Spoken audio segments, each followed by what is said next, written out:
श्री सुकोवाचो जाये उत्तान पादस सुनीति सुरुचि तयोः सुरुचि प्रेयसी पत्युर्नेतराः तत्सुतो ध्रुवः।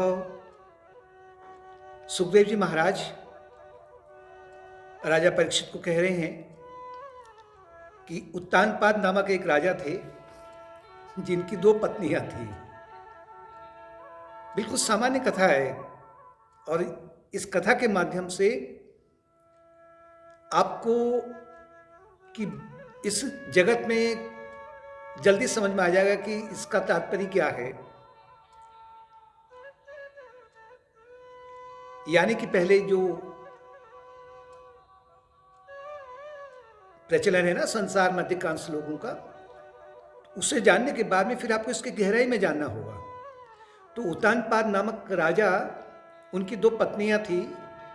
बड़ी पत्नी का नाम था सुनीति, बड़ी थी, और छोटी पत्नी का विवाह कर लिया बाद में, तो उसका नाम था सुरुचि। अब ये आप आइडिया लगा सकते हैं कि सुरुचि अगर छोटी है, थोड़ी रूपवान भी थी, और सुनीति का शरीर जरा थोड़ा सा ढीला हो गया, अगर कहें तो थोड़ा सा कुरूप हो गई। मतलब जैसे जैसे आयु बढ़ेगी तो शरीर में अपने आप सुंदरता, जो शरीर की सुंदरता है वो दूर होती जाएगी।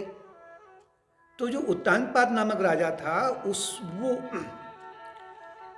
छोटी पत्नी के साथ में वो ज्यादा उसका लगाव हो गया था,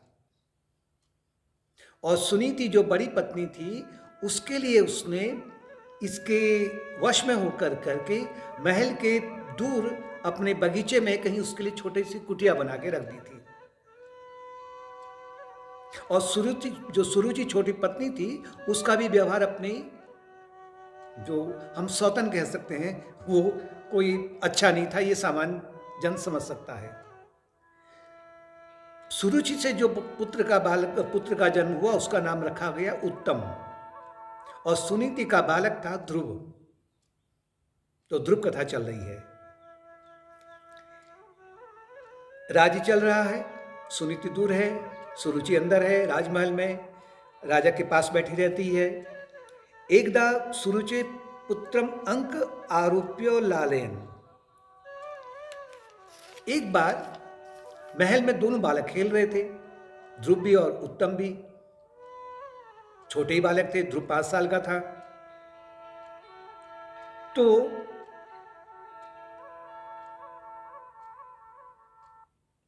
ध्रुव ने देखा कि उत्तम अपने मां और पिता के बीच में बैठा हुआ है। तो बाल बच्चा स्वभाव है तो स्वाभाविक है, तो उसने उसको थोड़ा सा ये आया कि चलो मैं भी बैठूं अपने पिता की गोदी में। तो तुरंत गया, वो अपने पिता उत्तानपाद की गोदी में बैठ गया। जैसी गोदी में बैठा तो सुरुचि ने उसको धक्का मार करके बाहर कर दिया, दूर कर दिया, और कहा, यदि अगर तुम राजा की गोदी में बैठना चाहते हो तो तुमको मेरी कोख से जन्म लेना पड़ेगा। अब वो हो नहीं सकता है। इस राजगद्दी का जो स्वामी है वो मेरा अपना है, जो उत्तानपाद है मेरा स्वामी है, तेरी माँ का पति नहीं है वो। और ये जो राजगद्दी है भविष्य में केवल मेरे ही पुत्र उत्तम के लिए है, तुम्हारे लिए नहीं है। ध्रुव को बड़ा बुरा लगा। वो रोते हुए अपनी माँ के पास गया, बगीचे में, कुटिया में। माँ को पूरा वर्णन सुनाया, हाल सुनाया कि माँ इस तरह का हुआ कि मुझे मेरी सौतेली माँ ने, अर्थात जो उत्तम की माँ ने, मुझे धक्का मार के दूर कर दिया, और पिताजी भी बीच में कुछ नहीं बोले। माँ जानती थी कि होना तो ऐसे ही है। तो माँ ने बालक को, या कहें कि कोई ईश्वरी प्रेरणा से या दैवी योजना के अनुसार में बालक से कहा, उसको मनाने के लिए, कि हे ध्रुव, तुम अनन्य भाव से भक्तवत्सल भगवान विष्णु की सेवा करो, उनका जाप करो, उनकी शरण लो तुम, और उनकी शरण लेने पर तुम्हारे जो दुख हैं सब दूर हो जाएंगे। ध्रुव को लगा कि जैसे कोई आकाशवाणी हो गई, तो तुरंत बालक ने, 5 साल के बालक ने घर छोड़ दिया। राजमहल नहीं कहेंगे, तो उसने तो अपना छोटी सी वो कुटिया छोड़ी थी और जंगल में वो निकल गया। और जैसे जैसे वो अंदर की तरफ जा रहा, तो उसे भूख लग रही है, प्यास लग रही है, लेकिन बालक ने भी हठ मान लिया था कि मैं भगवान को पाके ही रहूंगा। और उस बालक की परीक्षा लेने के लिए मार्ग में नारद मुनि आ गए। नारद मुनि जब आए तो उन्होंने पहले बालक की परीक्षा ली, पूछा आपका नाम क्या है, कहाँ से आए हो, क्यों आए हो, पूरा उसने अपना वर्णन है ध्रुव ने बताया और कहा कि बेटा अभी ये जो समय है तुम्हारा खेलने का है, ये बचपना है और यहाँ इस जंगल में अनेक प्रकार के हिंसक पशु रहते हैं, भूख लगेगी तो तुम्हें अन्न नहीं मिलेगा, प्यास लगेगी तो तुम्हें कहीं जल भी नहीं मिल सकता है, और रात को फिर तुम्हें अनेक जो हिंसक पशु हैं वो तुम्हारे लिए, तुम्हारी जान के लिए जोखिम बन सकते हैं। अतः तुम ऐसा करो, तुम अभी राजमहल लौट जाओ, जब तुम सयाने हो जाओगे तब तुम अपने इस मार्ग पर आना। ध्रुव ने कहा कि मैंने अटल प्रण कर लिया है और मैं अब भगवान को पाके ही रहूंगा, अब चाहे मुझे अब बहलाएं या फुसलाएं, मैं आपकी बातों में नहीं आने वाला। नारद मुनि ने विचार कर लिया कि जो इसमें अधिकारित्व भेद है, यह अधिकारी है, ईश्वर पाने का ये अधिकारी है, सर्वगुण संपन्न है। अतः उन्होंने कहा कि ठीक है तुम जाओ और भगवान का मैं तुम्हें ये जाप मंत्र जाप देता हूं और इसका तुम निरंतर जप करते रहना। और कहा कि ओम नमो भगवते वासुदेवाय, ये भगवान विष्णु का मंत्र है, इसको तुम जपते रहना। बालक अंदर जंगल में गया, अकेले रहा था और एक पैर में खड़े होकर के बालक ने वहां पर तपस्या आरंभ कर दी। और उधर नारद जी जब वहां पर राजमहल में पहुंचे तो देखा कि वहां उत्तानपाद तो दुखी हो रहा है, बड़ा व्यथित हो रहा है, आखिर में पुत्र था उसका। तो कहा कि मैं कहाँ ढूंढूं उसको, लेकिन अपनी जो छोटी पत्नी थी जिसे हम सुरुचि के डर के मारे वो नहीं बोल पा रहा है, लेकिन मुख उसका उदास है।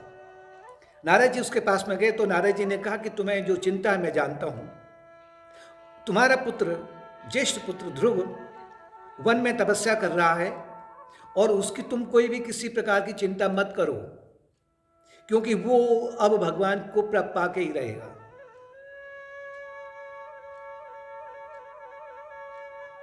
और वही तुम्हारी इस राजगद्दी का अधिकारी होगा। उत्तम तो बाद में युद्ध में मारा जाएगा और इसकी मां भी आग में जल जाएगी,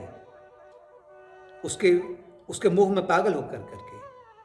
नारद जी चले गए और ध्रुव ने 6 महीने तक एक पैर से खड़े होकर के, जिसे हम ध्रुवासन भी कहते हैं, 6 महीने के आखिर में ध्रुव ने एक दिन देखा कि उसके मन में एक हृदय गुफा में एक अलौकिक प्रकाश की उत्पत्ति हो रही है, अलौकिक प्रकाश आ रहा है जो बड़ा आनंद दे रहा है। उससे बड़ा विस्मय हुआ और उसी समय उसने जब आंखें खोली तो वही प्रकाश पुंज भगवान विष्णु के रूप में उसके सामने प्रकट हो गए। शंख चक्र गदा पद्म है, सिर पर मुकुट है, पीतांबर है, करधनी है, सौम्य स्वरूप है। ध्रुव को ये ज्ञात नहीं हो पाया, इतना भाव विभोर हो गया कि मैं क्या करूं, उसमें कुछ भी समझ में नहीं आया। वो तुरंत ही भगवान के चरणों में दंडवत हो गया और उसके मुख से आवाज नहीं निकली, वाणी बिल्कुल बंद हो गई। भगवान ने बालक को उठाया और उसे अपने शंख से स्पर्श किया और जितना जो कुछ भी ज्ञान था वो तुरंत वो ध्रुव के हृदय में प्रकट हो गया। सामान्य ज्ञान की बात नहीं है, ये अंतःप्राज्ञ ज्ञान है। इंटेलेक्ट एक तो होता है इंटेलेक्चुअल नॉलेज, एक है इंट्यूटिव नॉलेज। अंतःप्रज्ञा को उसने पा लिया था, यानी कि कहें कि उसे आत्म साक्षात्कार हो गया था। भगवान ने कहा कि मैं तुम्हें वो पद दे रहा हूं कि जिसे पाने के लिए नश्वर प्राणी लालायित रहते हैं। इसके बाद में भगवान ने स्वयं भी कहा कि जो तुम्हारा भाई है उत्तम, वो तो मारा जाएगा किसी युद्ध में, और उसकी माँ आग में भस्म हो जाएगी, जल जाएगी उसके मोह में पागल होकर करके, और तुम्हें वही जो राजगद्दी है उत्तानपाद की, उसके उत्तराधिकारी तुम रहोगे और अनंत वर्षों तक तुम राज्य करोगे। और राज्य करने के बाद में जब तुम्हारा शरीर छूट जाएगा तब तुम मेरे धाम को फिर नित्य के लिए मुझ में समा जाओगे, और तुम वो पद को पाओगे कि आकाश में तुम धूप तारे के रूप में स्थित हो जाओगे।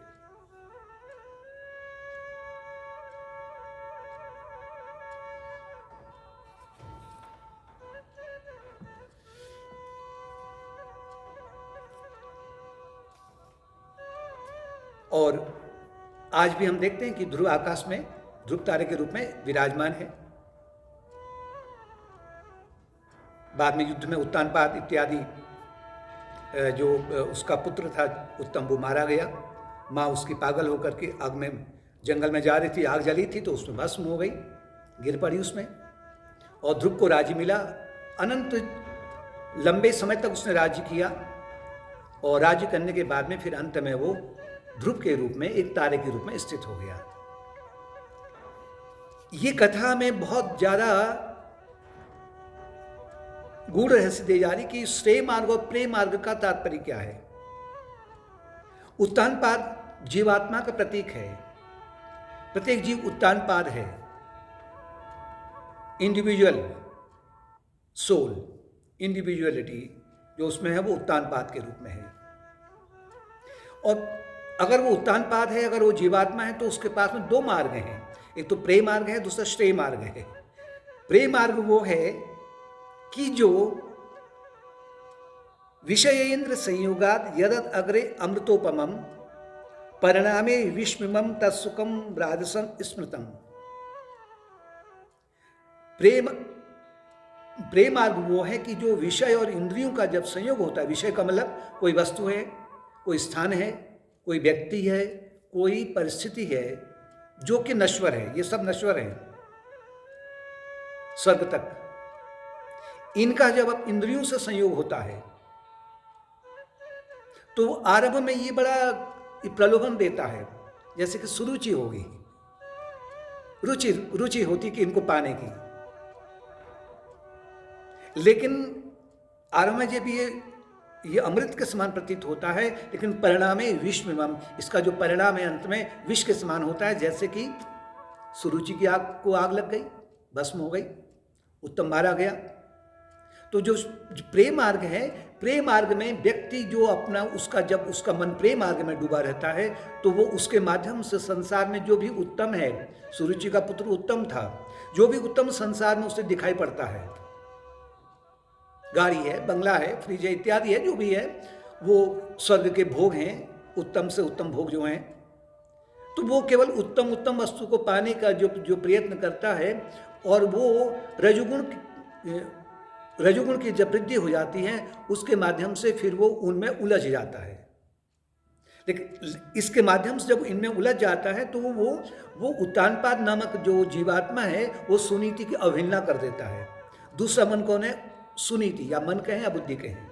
सुनीति का तात्पर्य है कि जो श्रेय मार्ग है, श्रेय मार्ग में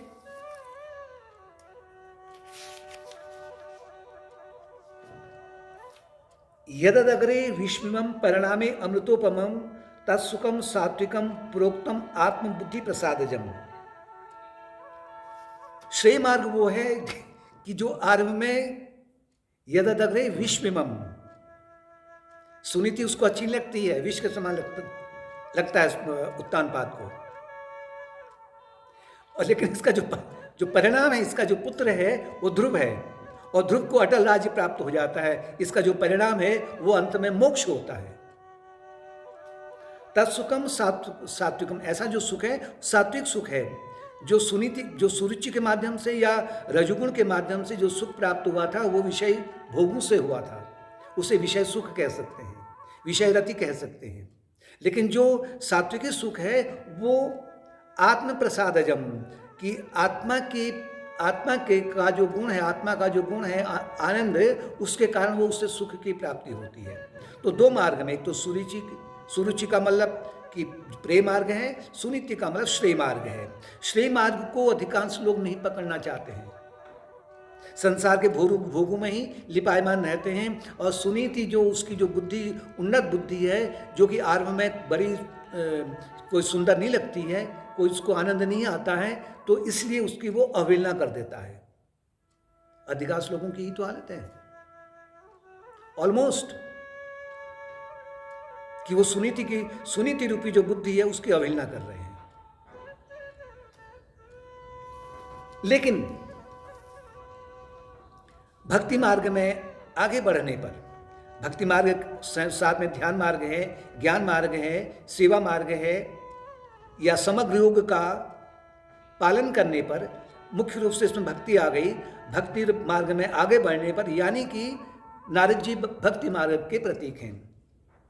नारद जी का समागम होता है, यानी कि जब भक्त अपने भीतर भक्ति मार्ग को बढ़ाता है, समग्र योग को जब बढ़ाता है, तो जो जिज्ञासा है, जिज्ञासा कौन है? यहाँ पर ध्रुव है। जिज्ञासा क्या है? कि मैं कौन हूं, परमात्मा क्या है, या मोक्ष पाना, या जन्म और मृत्यु के चक्र से छूट जाना, या वो सिंहासन को पाना है कि जो कि कभी भी सिंहासन अलग नहीं हो सकता है। उस सिंहासन में बैठने के लिए, मोक्ष पाने के लिए, तो वो जिज्ञासा वो अब जब आगे बढ़ती है तो अंत में उसे भगवान की प्राप्ति हो जाती है। यानी कि श्रेय मार्ग आपको भगवान प्राप्ति की ओर ले जा रहा है, अंत में आनंद की ओर ले जा रहा है, और प्रेम मार्ग आपको आरंभ में सुख की ओर ले जा रहा है, बाद में वो नरक की ओर धकेल रहा है, जन्म और मृत्यु के चक्र में धकेल रहा है। और इसके माध्यम से, जब सुनीति के माध्यम से, ध्रुव का तात्पर्य है कि जो उसको राजगद्दी मिली या भगवान की प्राप्ति की, जब उसे आत्मज्ञान हो जाता है, तो जब तक उसे उसका जीवन है तो इस संसार में एक प्रकार से वो अनंत वर्षों तक एक सम्राटों का सम्राट बन के घूमता है, रहता है, चाहे घूमे या चाहे एक स्थान पर रहे। इसे कहते हैं कि ध्रुव को अनंत राज्य की प्राप्ति हो गई। और उसके बाद में जब शरीर के प्रारब्ध कर्म समाप्त हो जाते हैं तो उसे कहते हैं विदेह मुक्त। विदेह मुक्त का तात्पर्य है कि अब वो जीवात्मा नहीं रह गया है। जैसे कि सूरज का जो घड़ा है, उस घड़े में जो सूरज का बिंब बन रहा था, उसने अपनी ट्यूनिंग वो सूरज से कर ली है, तो जब तक वो घड़े में पानी है तब तक वो सूरज का बिंब उसमें रहते हुए भी मुक्त है, राज्य कर रहा है, उसे कोई चिंता नहीं है, सुख दुख नहीं है कोई भी। संसार के व्यवहार में रहते हुए भी, सभी कुछ उसको सहन करते हुए भी उसे ये ज्ञात है कि मैं सूरज हूँ। और अंत में जब घड़ा टूट जाता है या पानी सूख जाता है तो जो बिंब है वो अटल हो जाता है, मतलब कि वो सूरज बन जाता है, जिससे कहते हैं कि ध्रुव बाद में ध्रुव तारे के रूप में स्थित हो गया। बाकी जो तारे हैं या जो और ग्रह हैं वो आकाश में ध्रुव तारे के चारों ओर घूमते रहते हैं, लेकिन ध्रुव एक स्थान पर स्थित है। इसीलिए जब विवाह होता है, विवाह में जब अंतिम जब फेरे हो जाते हैं या हवन हो जाता है अग्निकुंड के पास में, जब वर वधू को कहा जाता है कि अंत में कि आप ध्रुव तारे की ओर देखें, जिसे कहते हैं कि अटल सुहाग। अटल सुहाग का तात्पर्य है कि हमारा जो लक्ष्य है कि मोक्ष पाना है। अटल सुहाग का तात्पर्य है कि जीवात्मा का विवाह परमात्मा से हो जाए। जीवात्मा बहू है और परमात्मा दूल्हा है, और तब से ऐतिहासिक दृष्टिकोण से कहा जाता है कि आसमान में ध्रुव तारे के रूप में ध्रुव विराजमान है।